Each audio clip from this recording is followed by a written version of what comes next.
வணக்கம் திரு ரங்கராஜ் பாண்டே. நேற்று அதிமுக அணியின் துணை பொதுச் செயலாளர் டிடிவி தினகரன் பல்வேறு பொறுப்புகளை அறிவித்தார். இந்த நிலையில தற்பொழுது செய்தியாளர்களை 2 பேர் சந்தித்திருக்கிறார்கள். அதாவது வருவாய்த்துறை அமைச்சர் திரு ஆர்.பி. உதயகுமார் செய்தியாளர்களை சந்தித்தார். அப்பொழுது அவர் பேசும்பொழுது தேர்தல் ஆணையம் அங்கீகரிக்கப்பட்ட பின்னர் தான் பல்வேறு பொறுப்புகளை நாம் அறிவிக்க முடியும், இப்பொழுது பொறுப்புகளை அறிவிப்பதற்கான தேவை எதுவும் இல்லை என்று தெரிவித்திருக்கிறார். இந்த நிலையில முன்னாள் அமைச்சர் திரு செந்தில் பாலாஜி செய்தியாளர்களை சந்திக்கும் பொழுது பல்வேறு நலத்திட்டங்களை தினகரன் வழங்க இருப்பதாகவும், அதே போல சசிகலா அவர்களின் வழிகாட்டுதலின்படி இந்த கட்சி சிறப்பாக சென்று கொண்டிருப்பதாகவும் தெரிவித்திருக்கிறார். இந்த நிலையில இருவேறு கருத்துக்கள் எல்லாம் இருக்கின்றன. இது அரசியல் ரீதியாக அதிமுக கட்சிக்கு என்ன மாதிரியான ஒரு விளைவுகளை ஏற்படுத்தும்? அரசியல் பார்வையாளர்கள் இது குறித்து என்ன கருத்துக்களை சொல்கிறார்கள்? இது அடுத்தடுத்து ஒரு செய்திகள் தொடர்ந்து கொண்டே இருக்கின்றன அப்படிங்கிறதுக்கான ஒரு அடையாளம் தான். இதுல ரொம்ப முக்கியமா கவனிக்க வேண்டிய விஷயம், திரு தினகரன் அவர்கள் பகிரங்கமாக தன்னுடைய மறு ஈடுபாட்டை அறிவித்த பிறகு முதல் அமைச்சராக திரு உதயகுமார் அவர்கள் இந்த டிசென்ட் நோட் அப்படின்னு சொல்லக்கூடிய தன்னுடைய அதிருப்தி கருத்தை வெளிப்படுத்திருக்கார் பகிரங்கமாக. இப்ப நமக்கு உண்மையிலேயே எல்லா அரசியல் வல்லுநர்களும் ஆய்ந்து பார்த்து கொண்டிருக்கக்கூடிய விஷயம் என்னன்னா, திரு டிடிவி தினகரனுக்கு ஆதரவாக எத்தனை பேர் இருக்கிறார்கள், திரு எடப்பாடி பழனிசாமி தமிழக முதலமைச்சர் அவர்களுக்கு ஆதரவாக எத்தனை பேர் இருக்கிறார்கள் அப்படிங்கிறது உண்மையிலே யாருக்கும் தெரியல. எனக்கு கிட்டத்தட்ட ஒரு 36 சட்டமன்ற உறுப்பினர்கள் திரு டிடிவி தினகரனை அவரது இல்லத்தில் நேரில் சென்று பார்த்து வெளியில் பேட்டி கொடுத்து தங்களுடைய ஆதரவு அவருக்கு இருப்பதாக சொன்னார்கள். அவர்களில் ஒருவர் தான் மதுரை மாவட்டத்தைச் சேர்ந்த திரு ஏ.கே. போஸ் அவர்கள்.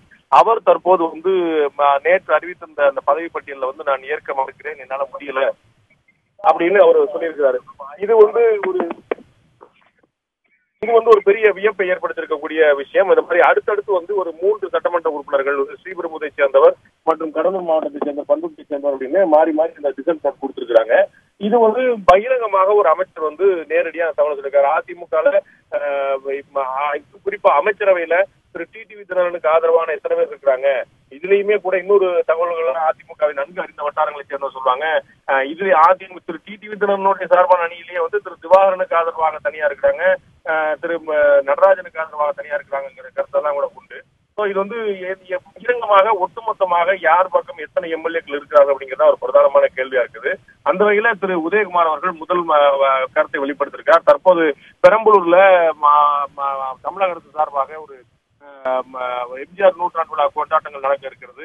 அதுல முதலமைச்சர் பழனிசாமி அவர்கள் கலந்து கொள்ள இருக்கிறார். திருச்சிக்கு சற்று முன்னால் தான் சென்று சென்றார். பெரம்பலூருக்கு சாலை வழியாக செல்கிறார்.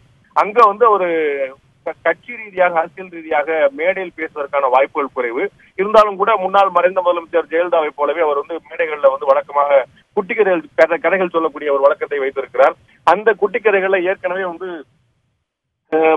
திரு பன்னீர்செல்வம் அவர்களுக்கு இணையர் சொல்லிட்டு ஏற்கனவே நாட்டாமை தான் சொல்லிட்டாங்களே, நம்ம திரும்பி இணைஞ்சிடலாமே அப்படிங்கிற மாதிரியான ஒரு கதையெல்லாம் சொல்லியிருந்தார் இதற்கு முன்னாடியே. அதுபோல இங்கே ஒரு கதையை சொல்லலாம். தற்போது இருக்கக்கூடிய அரசியல் சூழலை பற்றி அதிமுக நிலவக்கூடிய நிலைமை பற்றி ஒரு சூழல் எதிர்பார்க்கப்படுகிறது. அதே போல திரு செந்தில் பாலாஜி அவர்கள் மற்றும் பழனிசாமி அவர்கள் அவங்க சொன்ன கருத்துக்கள் எல்லாமே ஒரு கூர்ந்து கவனிக்கப்படுகிறது. ஏற்கனவே திரு தினகரன் அவர்கள் ரொம்ப தெளிவா சொல்லிட்ட பிறகு அதுல புதுசா விஷயங்கள் இல்லை. இப்ப அமைச்சர் உதயகுமார் அவர்கள் சொன்ன கருத்து தான் ரொம்ப சிக்னிபிகண்டான கருத்தா பார்க்கப்படுகிறது.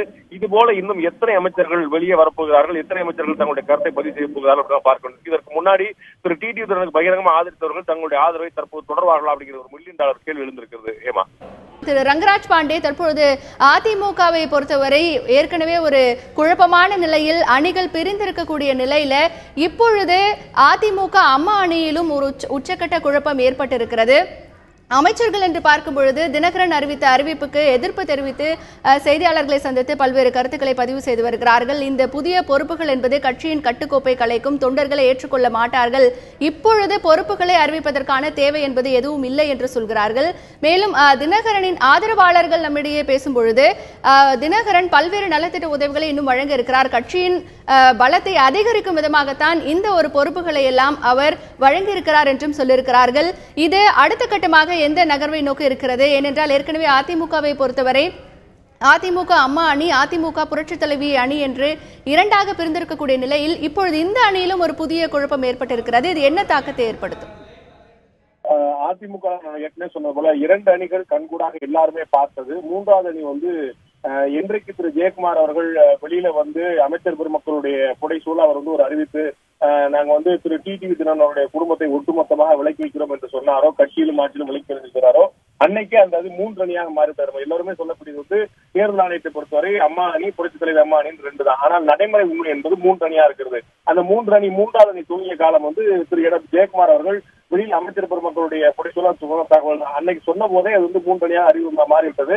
அதனுடைய நிரூபிக்கக்கூடிய வகையில கிட்டத்தட்ட 36 சட்டமன்ற உறுப்பினர்கள் வந்து திரு எடப்பாடி பழனிசாமியுடைய தலைமையை ஏற்றுக்கொண்டிருந்தவர்கள் அத்தனை பேருமே 36 பேர் வந்து நேரா வந்து திரு டிடி தினகரனை அவருடைய இல்லத்தில் வந்து சந்தித்து தங்களுடைய ஆதரவு தெரிவித்தார்கள். அப்பவே வந்து அவர் தன்னுடைய அணியினை பற்றி ஒரு தெளிவான பார்வை கொடுத்தார். ஊடகங்களிலுமே கூட அம்மா அணி, புரட்சித் தலைவர் அம்மா அணி சொல்றதை விட்டுட்டு அடுத்த கட்டமாக பன்னீர் அணி, எடப்பாடி அணி, டிடிவி அணி அப்படிங்கிற மாதிரி தான் கொடுக்க ஆரம்பிச்சாங்க. சோ அந்த மாதிரி 3 அணியா இது இயக்கம் இருக்குது அப்படிங்கிறது தான் எல்லா ஊடகங்களுமே அதை ஏற்றுக்கொண்டிருக்கு. எல்லாருமே சொன்னாங்க பொதுவில் வந்து இவர் டிடிவி ஆதரவாளரா, இவர் வந்து பன்னீர்செல்வம் ஆதரவாளரா, இது வந்து எடப்பாடி பழனிசாமி ஆதரவாளங்கிறதா எல்லாருமே பார்க்கக்கூடிய பார்வை. அந்த வகையில 3 அணியா இருக்கிறது அப்படிங்கிறது கண்கூடாக மாறி இருக்கக்கூடிய விஷயம். தற்போது அந்த 3 அணியிலுமே இப்போ வந்து அடுத்த கட்டமாக என்ன இருக்கக்கூடிய அந்த 3 அணியில ஏற்கனவே முதல்ல சொன்னது போல யார் பக்கம் யார் இருக்கிறார் என்பதை ஒரு கான்கிரீட்டாக அறிவிக்கக்கூடிய ஒரு தெளிவான பார்வை ஏற்படுத்தக்கூடிய காலம் இந்த ஒரு 2-3 நாட்கள் ஏற்படும் எதிர்பார்க்கலாம்.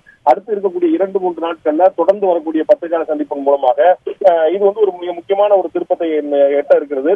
குறிப்பாக திரு எடப்பாடி பழனிசாமிக்கு எத்தனை பேர் ஆதரவு தெரிவிக்கிறார்கள், திரு டிடிவி தினகரனுக்கு எத்தனை பேர் ஆதரவு தெரிவிக்கிறார்கள், அமைச்சரவையில் எத்தனை பேர் இருக்கிறார்கள். நம்ம முக்கியமா பார்க்க வேண்டியது அமைச்சர் பெருமக்கள் அத்தனை பேருமே தெளிவாக திரு எடப்பாடி பழனிசாமி தமிழக முதலமைச்சருடைய ஆதரவாக தான் இருக்கிறார் அப்படி எல்லாருமே அறிந்த விஷயமா இருக்கிறது இதுவரை.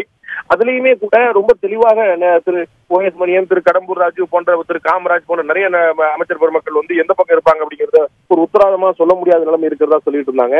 தற்போது திரு உதயகுமார் அவர்கள் இவரும் கூட இந்த மாதிரி அறியப்பட்டவர் தான், திரு டிடி தினகரனுக்கு ஆதரவாக இருப்பவரா அறியப்பட்டவர் தான். அவர் வந்து பகிரங்கமாக இந்த மாதிரி ஒரு செய்தியாளர் சந்திப்பை சொல்லி எங்களுக்கு உடன்பாடுல அவருடைய பொதுச்செயலாளர் பதவியை கேள்விக்குறியாக சொல்லும் போது திரு ஜெயக்குமார் அவர்கள் ஏற்கனவே ஒரு அமைச்சர் வந்து மூத்த அமைச்சர் திரு ஜெயக்குமார் தொடர்ந்து இந்த பிரச்சனையில திரு டிடி தினகரனுக்கு எதிரான கருத்துக்களை வந்து தொடர்ந்து வெளியிட்டிருக்கிறாரு. ஒரு குழப்பமே இன்னைக்கு காலையில் கூட சொல்லும் போது அவருடைய பதவியை கேள்விக்குள்ளாக இருக்கும் போது அவர் வந்து அடுத்தவங்களை நியமிக்கிறதுக்கும் இது பண்றதுக்கும் அதிகாரமே இல்லைன்னு சொல்லியிருக்காரு. இப்ப திரு ஜெயக்குமார் அவர்களுக்கு அடுத்ததாக திரு உதயகுமார் அவர்கள் அந்த கருத்தை வெளியிட்டிருக்கிறாரு. இப்படி 1க்கு 2 அமைச்சர்கள் வந்து பகிரமா சொல்லியிருக்காங்க. எல்லாருமே வெளியிட்டுள்ளது போல இப்ப முதலமைச்சர் வந்து என்ன நினைச்சிருக்கிறார் அப்படிங்கறத வந்து அடுத்து சொல்ல வேண்டியிருக்குது. முதலமைச்சர் வந்து பகிரமான கருத்துக்கள் தான் வருமானம் பார்க்க வேண்டியிருக்குது. எத்தனை சட்டமன்ற உறுப்பினர்கள், எத்தனை அமைச்சர் பெருமக்கள் இதுல ஆதரவா இருக்கிறாங்க, திரு டிடி தினகரனை எத்தனை பேர் ஆதரிக்கிறாங்க அப்படிங்கறத நம்ம பொறுத்து வந்து பார்க்க வேண்டியிருக்கு. அதுல அதை பொறுத்து தான் அடுத்த கட்டமாக என்ன நடக்கும் அப்படிங்கிறது நமக்கு உறுதியா தெரிய வரும்.